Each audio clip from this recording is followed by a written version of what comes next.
ప్రియ సహోదరి సహోదరులారా, ఈరోజు మనం గమనించినట్లయితే పునీత బర్తలోమియో గారి జీవితాన్ని మనం కొనియాడుచున్నాం. బర్తలోమియో గారికి మరి ఒక పేరు నతానియేలు అని కూడా పిలువబడుచున్నారు. ఈరోజు మనం ఆ పునీతుడి జీవితాన్ని గమనించినట్లయితే ఆ పునీతుడు మనకు ఒక మాటతో సెలవిస్తారు. మనం ఎప్పుడైతే దేవుని విశ్వాసంతో వెంబడిస్తామో ఆ దేవుడు మనలను కనుగొని శిష్యులుగా మారుస్తారు, ఒక సాక్షిగా నిలబెడతారు అని పునీత బర్తలోమియో గారు ఈరోజు మనకు సెలవిస్తూ ఉన్నారు. అదేవిధముగా పునీత అసిస్పుర ఫ్రాన్సిస్ వారి జీవితం గమనించినట్లయితే మీ కష్టాలలో, ఇబ్బందుల్లో, ఇక్కట్లలో దేవునికి కృతజ్ఞతలు తెలుపుడి అని ఆయన జీవితం మనకి తెలియబరుస్తున్నది. అదేవిధముగా 1 తెస్సలోనిక 5:18 మనం గమనించినట్లయితే మీ కష్టాల యందు, మీ ఇబ్బందుల యందు దేవునికి కృతజ్ఞతలు తెలుపుడి అని ఆ వాక్యం మనకు తెలియజేయుచున్నది.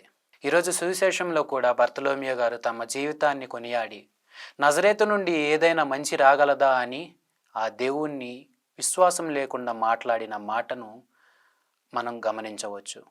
అలా మాట్లాడినా కూడా అక్కడితో ఆగకుండా దేవుణ్ణి వెతుకుచు, ఆయన వెంబడించుచు ఏది నిజం అని ఆ దేవుణ్ణి కనుగొని తమ జీవితం మళ్ళీ విశ్వాసంలో నడిపించుకోవడం మనం గమనిస్తాం.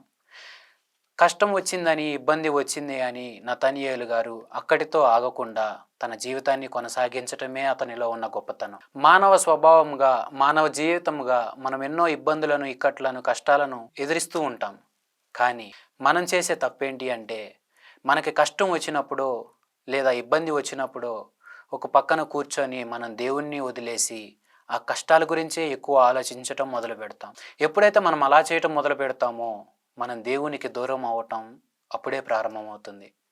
కాబట్టి ప్రియ సహోదరి సహోదరులారా, ఈరోజు ఈ పునీతుడి యొక్క జీవితాన్ని మనం గమనించినట్లయితే విశ్వాసం అనేది ఒక మూలరాయిగా వాళ్ళ జీవితంలో ఉంటుంది. మనం కూడా ఆ విశ్వాసం అనే ఆ చిన్న అద్భుతాన్ని మన జీవితంలో ఉంచుకొని ఆ దేవుని సన్నిధిలో మనం ప్రార్థిద్దాం. ఆమెన్.